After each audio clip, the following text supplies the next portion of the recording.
The Messiah said, "When you come to know yourselves, then you will become known, and you will realize that it is you who are the sons of the living Father. But if you will not know yourselves, you dwell in poverty, and it is you who are that poverty." Ayan po. Mapagpalang gabi po sa atin pong lahat. Mapagpalang gabi po sa ating kamahalan, King Oichi. Mapagpalang gabi po sa lahat na nasa loob na po ng mga kapatid namin sa loob po ng Covenant. Ito mga mahal kong kapatid, tandaan nyo, itong sasabihin ko. Narinig na natin ito sa King Oichi. Ang sabi niya, 7 billion plus 100 na populasyon sa buong mundo. Iisang tao lamang ang nagminsahe ng Covenant. Wala nang iba. 7 billion sa buong mundo. 100 plus million plus na tao. Iisang mensahero lamang ang naghayag ng Covenant sa inyo at sa akin. Kaya ngayon tayo ay narito ngayon sa loob ng Covenant. Yada? Yada. Ngayon, patungkol sa kaharian. Sino ba? Bakit?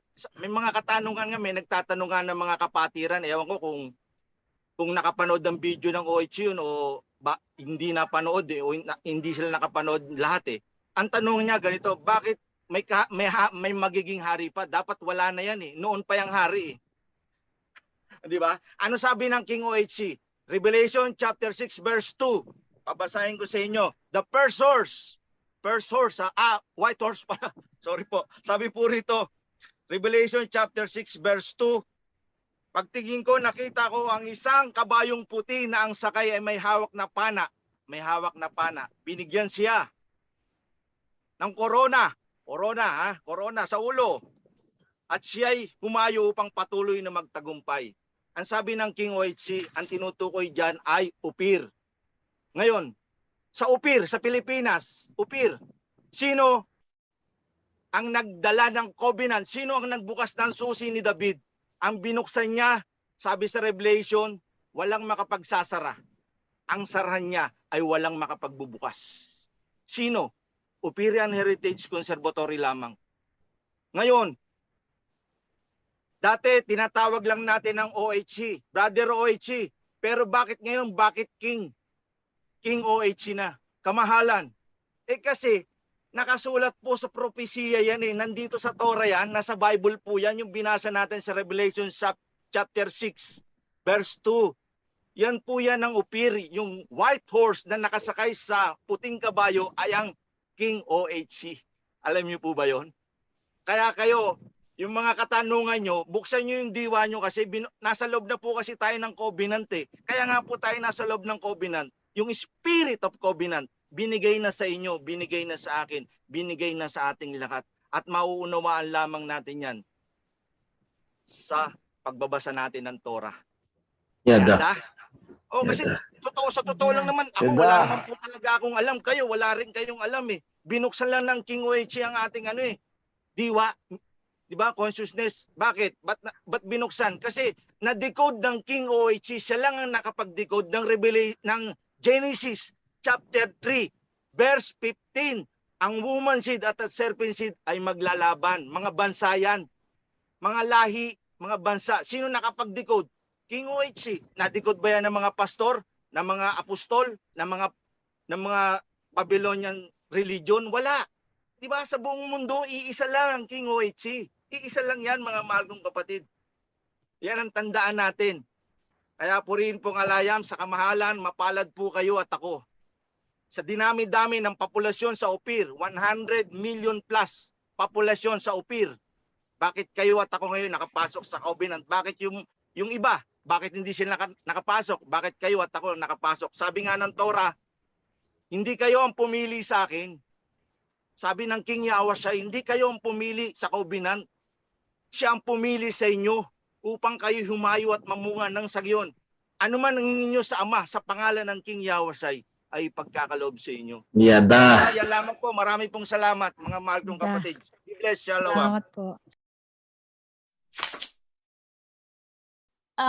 Ang tanong po is, si King Solomon ba ay kasali sa first resurrection, which is magiging priest and judge sa kingdom? Marie, maraming salamat po sa katugunan. Meron pa pong isa pero ito muna. Ang sasasabi po dyan sa resurrection mga kapatid, sa first resurrection, ay yung 144,000 po yan na makakasama ni King Yahweh.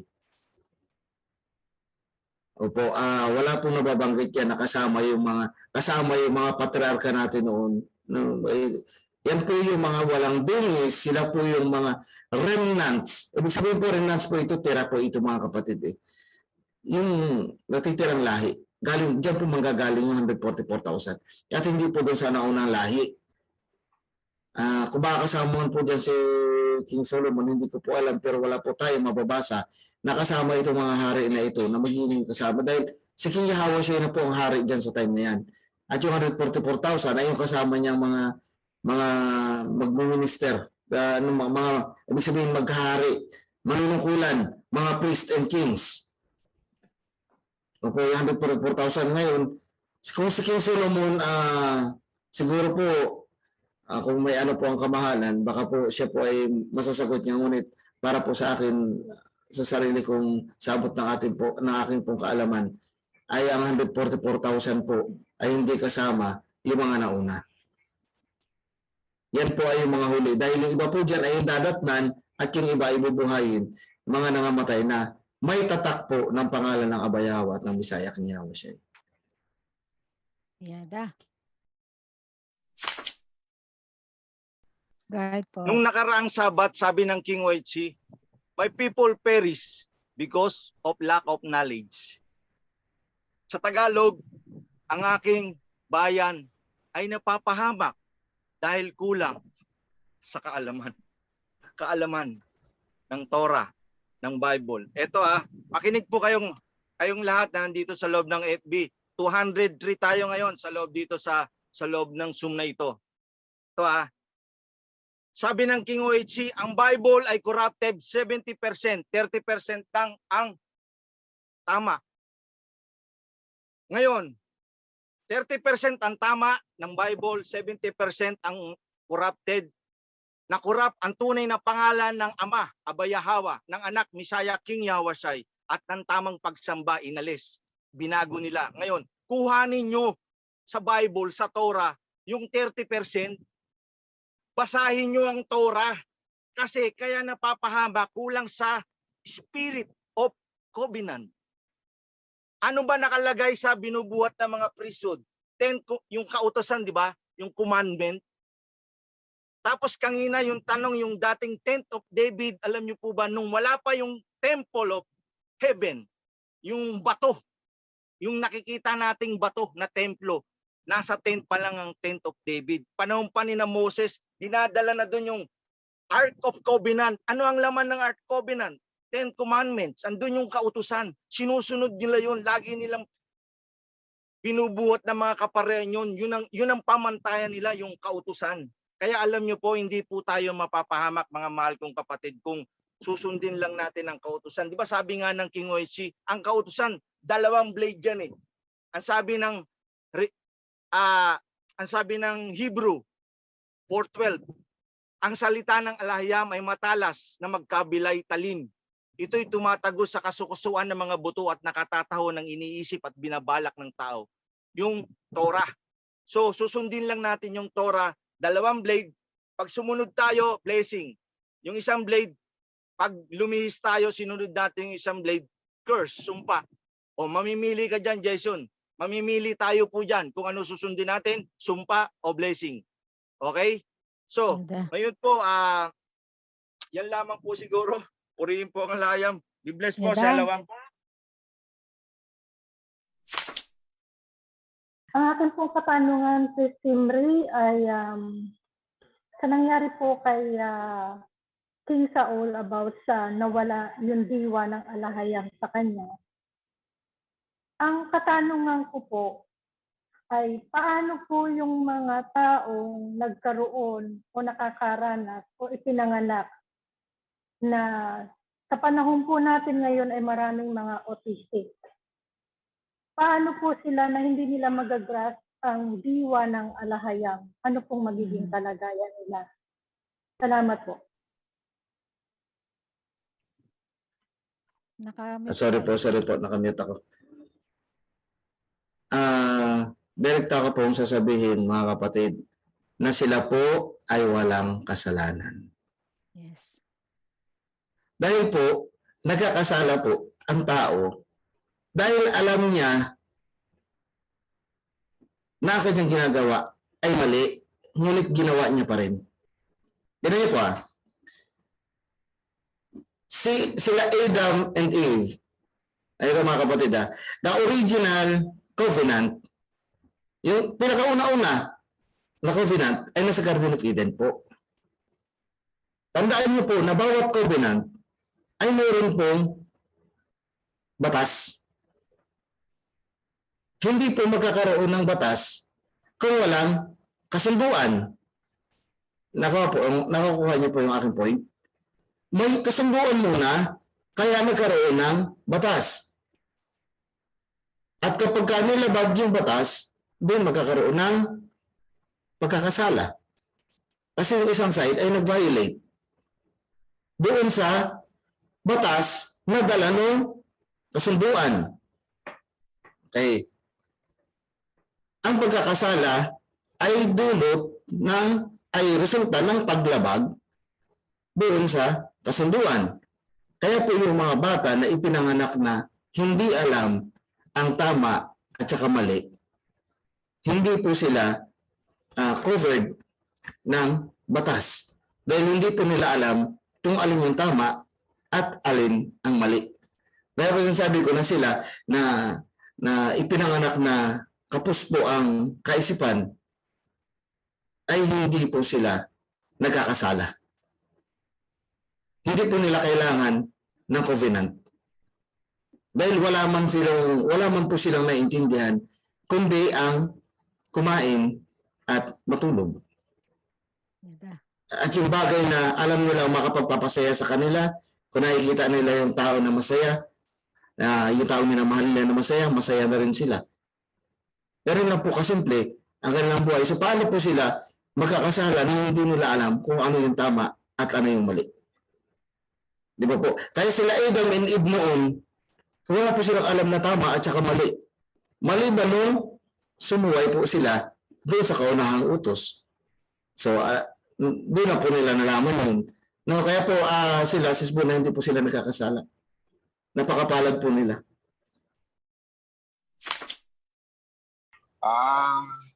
Gusto ko lang po itanong kasi nabanggit po niyo yung 1,000 years. Ang tanong ko po ay, pag nag-start na po ba yung 1,000 years mga taong mga naratnan ng ating King Isaiah na buhay ay hindi na po ba sila mamamatay for 1,000 years? At sila po ba ay magkakaroon pa ba ng mga anak or hindi na po? Salamat po, please. Ilang po. Salamat. Nakalagay po dyan kasi Bro Ruben ay yung mga daratnan ng Misaya kasi mag-start pa 1,000 years pagbabalik ni King Yahushai. Yan po yung start ng kanyang millennial kingdom. Wala po akong nababasa na sila ay magkakaroon pa ng anak. Pero ang maasayo po dyan ay katakas ang kamatayan. Wala pong kamatayan sa time na yan, sa loob ng 1,000 years.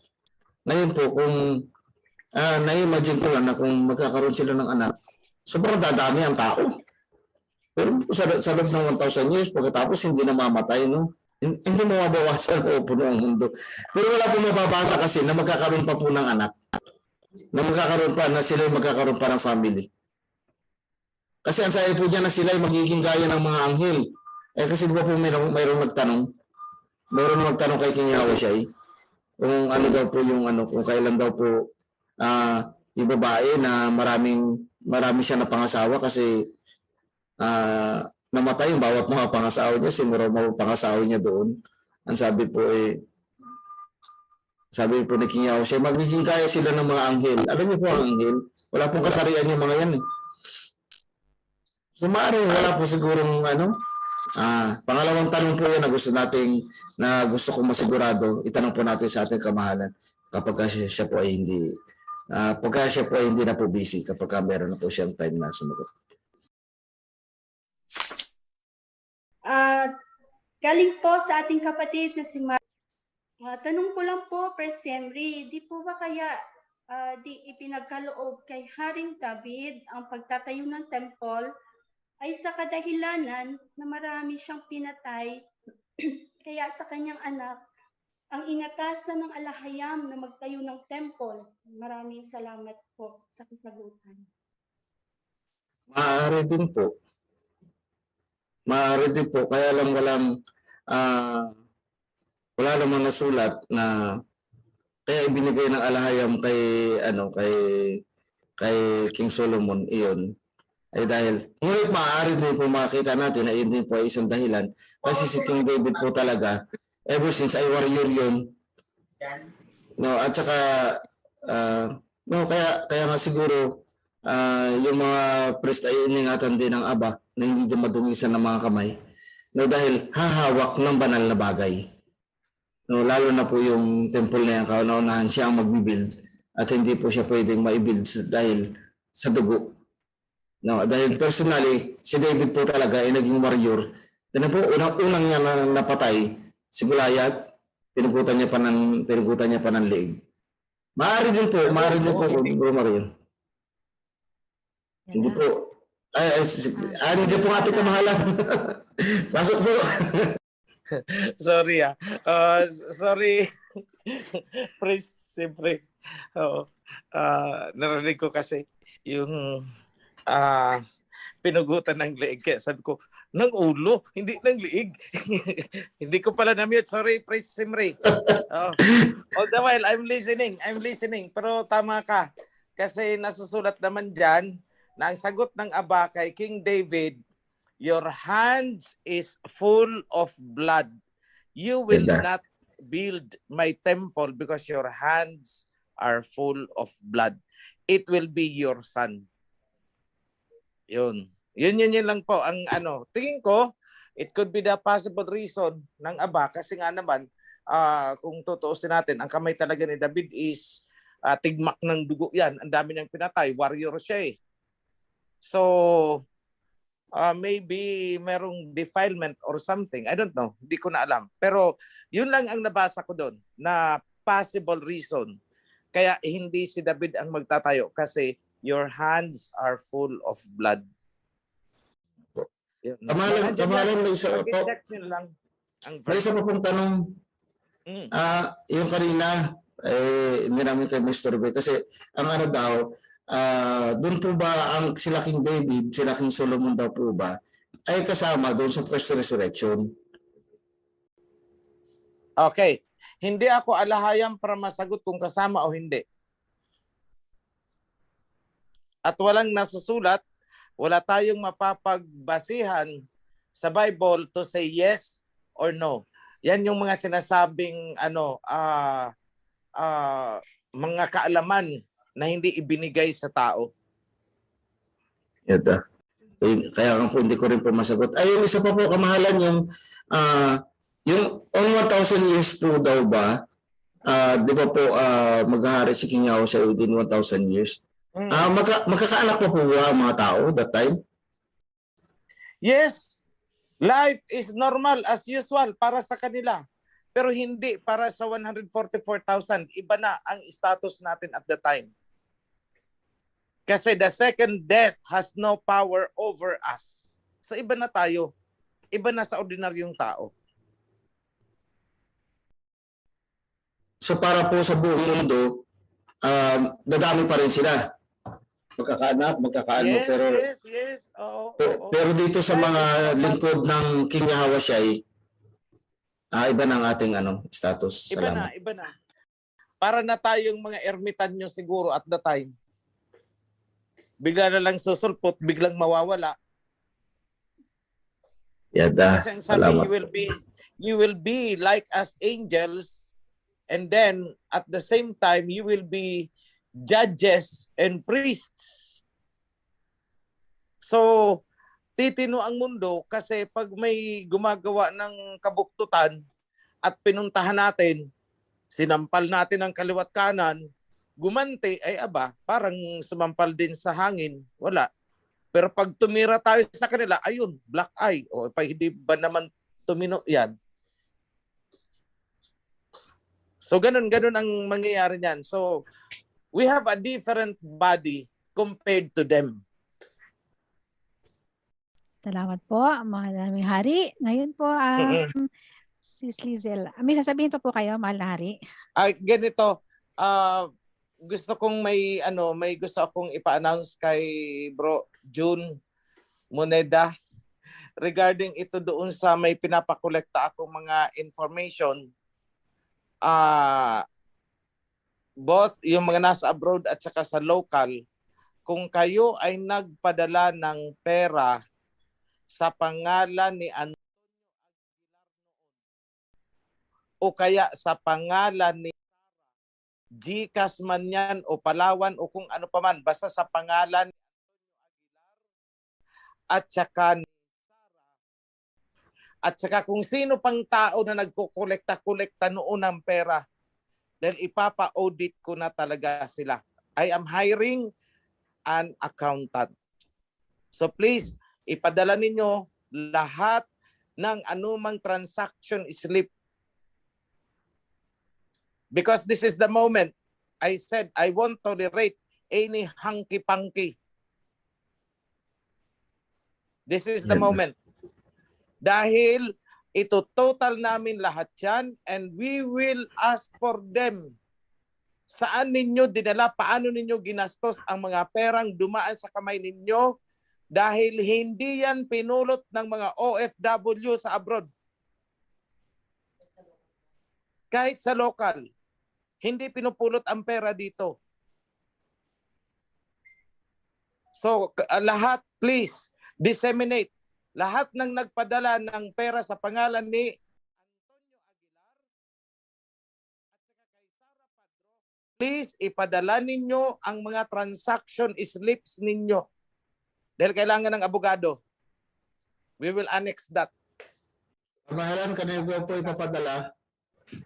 Kay Bro lang or gawan ninyo ng paraan na ma-facilitate ang collection. I am hiring an accountant and I'm getting the service of a lawyer, a commercial lawyer. Masyado nila akong pinush beyond the limits of my patience. Hindi ako nakikipaglaro sa kanila. I know what they are doing. Mas magugulat kayo pag may i-reveal ako sa inyo, pero magugulat kayo. Magugulat kayo. Pero let me start with this. And the second thing is meron na po tayong bank account na exclusively pondo para sa itatayong templo sa Laguna. Ginawa ang bank account na yan exclusively para sa purpose na yan. So ibig sabihin, huwag kayong magpapadala ng pera dyan na iba. Huwag hahaluan. So ang ipapadala lang na pera sa bank account na yan ay yung para sa donation, para sa pagtatayo natin ng temple. Yun lang ang pwedeng i-deposit sa bank account na nasa Laguna. And that will be properly liquidated din. Dahil mismong ang bangko ay humihingi ng report, humihingi ng mga kung ano-anong mga kasi ang SEC kasi yun, the SEC is requiring them to submit this and that. So mamomonitor kung saan ba talaga napupunta ang pera.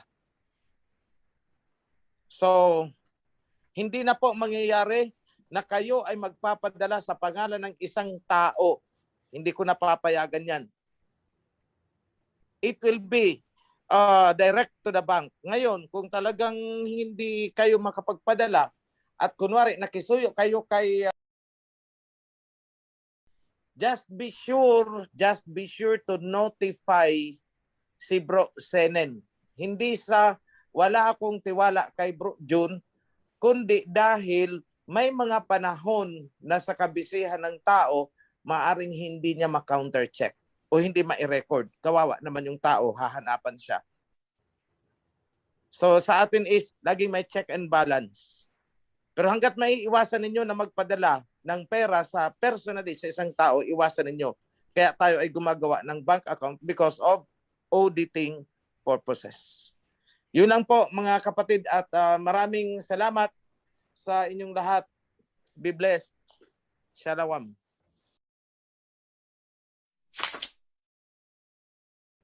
Ang aking pong katanungan ay, since na-revealed na rin po sa Revelation na ang nakasakay sa puting kabayo ay ang ating King Ophirio na binigyan ng corona.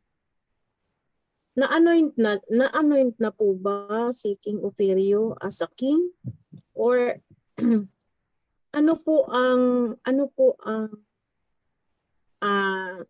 the same po ba ang binibigay na decree sa ating King Ophirio ng ating alahayam at sakawan? Nandito pa po ba ang ating kamahalan? Salamat po sa sasagot. Okay. Baka ang itinatanong ni kapatid ay, nakoronahan na ba ako? Ang sagot ay hindi pa. Dahil ang daming, alam mo yon, ang daming,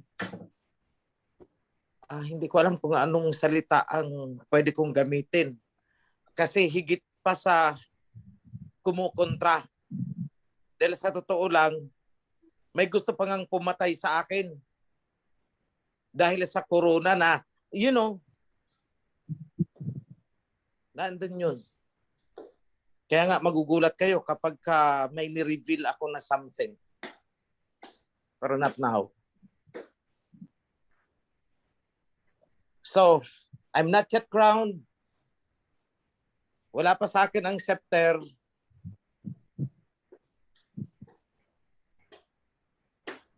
Pero alam niyo kung ano talaga ang anointing? It is the word.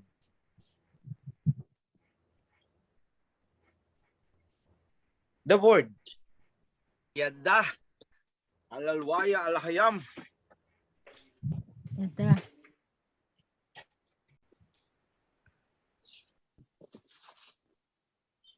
In the beginning was the word, and the word was made flesh.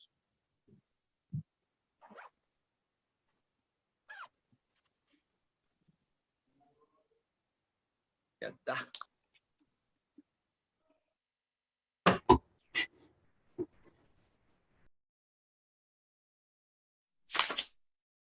Tanong ko lang po para kay kamahalan, Brother Ophirio, kung mararapatin niyo po sa panahong nakatayo na ang templo or kingdom dito sa Ophir at mahigit nang ipinatutupad sa harian ang divine law at napakikinabangan na natin ang divine wealth. Makikinabang din po ba ng divine wealth ang mga nasa labas ng kingdom, whether mga kora or mga hindi nakikinig or ano pa mang kadahilanan, kaya di nakapasok sa kawan? If mag-claim sila na taga-Ophir din sila, kaya karapat-dapat din daw sila sa divine wealth, paano po ang tugon dyan ng pamahalaan ng kingdom? Salamat po. Yan, okay na, okay na. Ayan na pala. Sorry, sumasagot na ako. Actually, nakamute pala. Okay, ganito kapatid. Unang-una,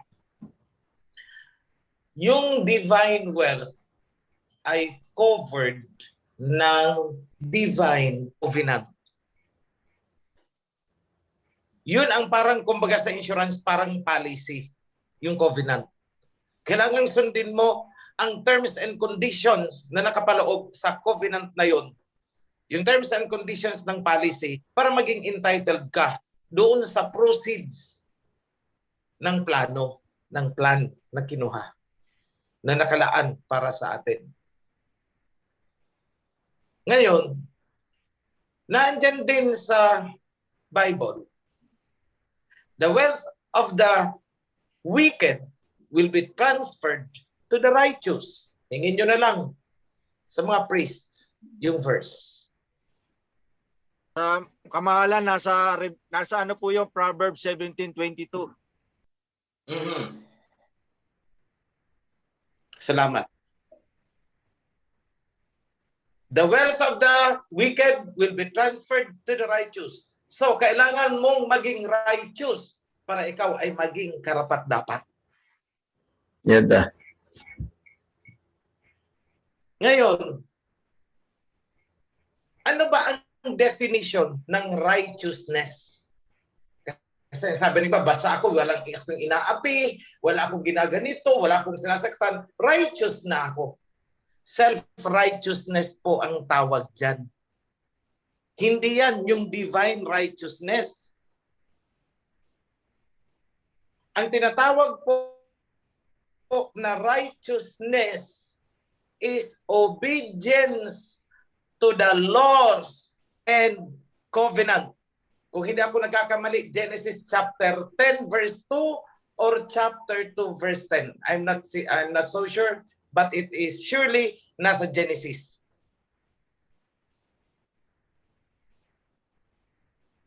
Obedience to the laws. Yan ang righteousness. Hindi yung puro clean. Basta ako wala akong sinasaktan, wala akong inaapi, nag-aabunoy ako, tumutulong ako sa kapwa, righteous ako. Hindi po. Self-righteousness ang tawag dyan. Hindi yan yung divine righteousness. Because in the Bible, ang righteousness is defined as obedience to the laws and covenant. So kung hindi ka righteous, hindi ka covered. Kung wala ka sa loob ng covenant, hindi ka covered. Bakit? Sinabi ni Messiah Yahawashi, huwag niyong itapon sa mga aso ang pagkain na para sa... Hindi lang po yan nangangahulugan doon sa mga symbolic daw, na ang salita daw yan. It could be. Pero tandaan niyo, pag ang sinabi ng Messiah na all these things will be added unto you, He is talking about material things. Anong things will be added to you? Material things yun. Huwag niyong itapon ang pagkain para sa bata. Huwag niyong itapon, ibigay sa aso.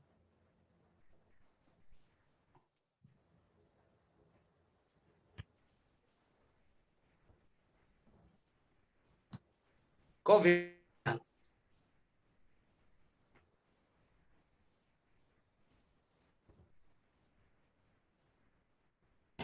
Diyan sa mga panulat ni Prophet Isaiah, magugutom ang mga wicked na tao. Habang ang mga righteous ay nagpipiesta.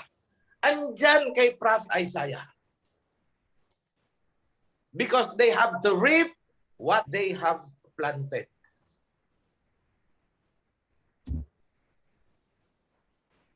Ngayon, sabihin sa akin, maniniwala, diyan sa mga nagpapakalat ng chismis, na si OHC ay walang puso, walang awa, mabagsik, matapang. Partly correct, partly wrong, partly truth, partly lies. Yan ang masasabi ko sa mga akusasyon. Truth, matapang ako, yes. Truth, mabagsik ako. Pero yung sasabihin na ako'y walang puso, that is false.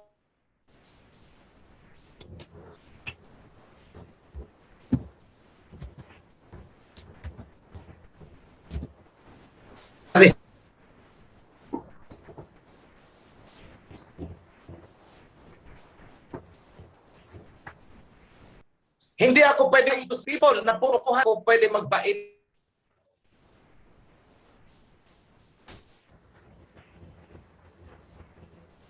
I'm sorry. Because in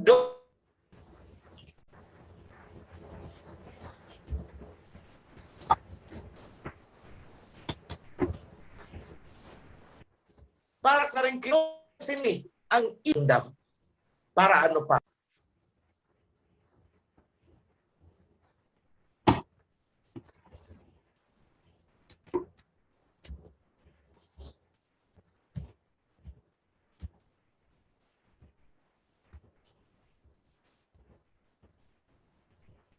Okay. Back to moderator. Okay, salamat po, mahal na hari. Hello po, magandang gabi. Naririnig po ba ako? Yes po, Sis Loud and Shirley clear pala. po, sis. Okay. Magandang at mapagbalang gabi po kay King Oichi, kay Priest Zimri at saka sa lahat ng nasa Zoom at FB Live. Itong tanong ko is, hindi ko alam kung parang hindi siya related, but nung sa mga slides na nakita ko kay Priest Zimri is na nakatatak doon, following laws and then keeping the commands. Ang tanong ko po is regarding po doon sa third sex po, yung sa mga LGBT, yung mga gano'n. Ano po ba bilang isang like tomboy or bakla, ano po ba sila tawag nito, sinusunod po ba nila yung law at saka yung command na binigay ng ating alahayam as tomboy, bakla? Hindi ko alam pa yung right word din. Ano po ba yan? Ang ano po kasi dyan, sis, ay sige, andiyan po ang kamahalan. Sige po, kamahalan, ikaw na po sumagot. Kasi I want to answer it from a medical point of view. Yada. Ang pagiging bakla, ang pagiging tumboy, pwedeng nating sabihin na influensyahan lang. At pwede rin na meron silang physical, biological imbalance sa kanilang mga hormones. Tama. Kasi kung titingnan mo, may mga bakla na 5 years old pa lang, makikita mong parang babae talaga ang katawan. Ibig sabihin, the hormones, the feminine hormones is dominant sa kanya. At ang ganyang mga abnormalities sa mga hormones, sa genes, sa DNA, ay dahil yan sa pagkakasala ni Adam and Eve. Doon niya nagsimula. Ngayon, kung ikaw ay bakla, kung ikaw ay bading, kung ikaw ay tibo o tumboy, hindi ibig sabihin na hindi ka na pwedeng maging righteous according to the covenant. According sa mga kautusan. Pwede po kung huwag mong gagawin ang makamundong gawain, yung sinasabing pita ng laman. Yan lang po. Sa bakla ka man, ganyan ka, ganyan ang katawan mo, ganyan ang pag-iisip mo, ganyan ang damdamin mo, fine. Pero alamin mo ang limitasyon. Huwag mong gagawin ang pita ng laman bilang tumboy o bilang bakla. Manalangin ka para ikaw ay mabigyan ng katatagan na ma-overcome mo ang kahinaan ng laman. Yan po ang sagot ko dyan. Yada. Sige. Paano po ba kung yung isa, halimbawa yung tomboy or yung bakla, pagpapasok po sila sa covenant, kailangan po ba nilang yung bakla maging lalaki talaga or yung tomboy dapat maging babae? Ganun. Okay. Sa case ng mga bakla o kaya tomboy, i-stop na nila yung halimbawa dati nung bating sila, nagko-cross-dress na sila, nagsusuot na sila ng damit ng pambabae, stop nila. Kasi nagbabawal sa covenant yun. Ang lalaki, hindi dapat suotin ang damit na pambabae. Vice versa. Okay. Yung mga asal na ginagawa, pananalita, it doesn't, ano bang tawag doon? It doesn't constitute, paano ba Tagalogin? It doesn't constitute a big offense. Kumbaga, maliit na diferensya lang yon na ipagpapatawad naman yon. Kasi di ba, natural sa mga tao, may malamya magsalita. Kadalasan sa mga bading, sobrang lamya. Di ba? May mga gay linggo pa. Di ba? Yung tinatawag na gay linggo. Opo. Oo. So, kumbaga, dalihin mo na ang sarili mo with decency kahit paano. Try to change a bit. Improve. Improve mo na yung sarili mo. Try to be as normal as possible. Hanggang sa makagawian mo na ma-define mo yung sarili mo na ikaw ay lalaki. Although, hindi ako naniniwala doon sa mga testimony ng iba na nung ako ay sumama sa bunagin, lalaking na ako. Lukohin mong nilang mo. Kahipokritahan yan. Because what you have been given is what you will have until you die. That is the trial sa'yo. Pasanin mo.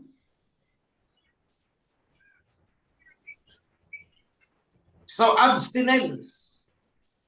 Abstinence is the root word para makafollow ka sa covenant. Magkasala ka sa isipan mo, hindi ka agad ng tawad. Nagkasala ka sa paningin mo, hindi ka agad ng tawad. Pero yung tututuhanan mo, ginawa mo at isinakatuparan mo, ang pita na nasa isip mo, yun ang may pagkakasala ka. I hope that is clear. Just know your limitation. Yun lang po, mga kapatid. Salamat po, King OHC.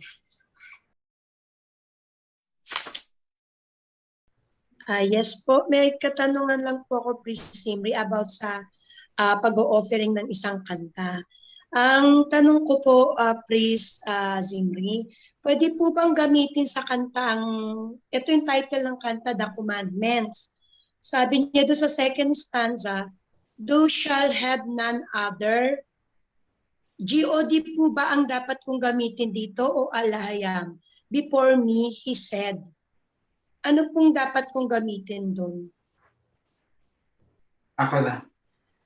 Thou shalt not have idols before me.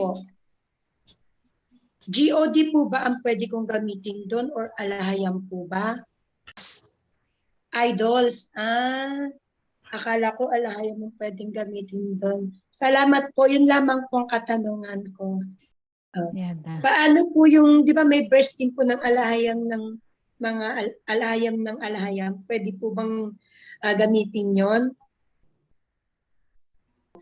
Praise sa Sige po, pasok po. Yung, Lola.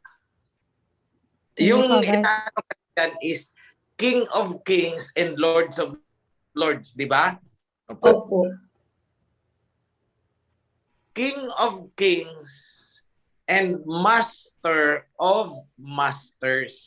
Yada. Yan po ang sinasabi. Ayun, Master of Master, King of Kings. Salamat po, King OHC. Yan, alam ko na po. Blessings. Sa kaalaman. Mga kapatid, salamat po. Ang inyong closing. Before I leave, kasi may isa pa akong meeting, kailangan ko nang tumalon. Let me just extend my blessings to you in the name of King Yahweh Shai and of course, Abba Yahweh our Father. Be blessed, mga kapatid. Ako po'y lilipat na ng kabilang Zoom.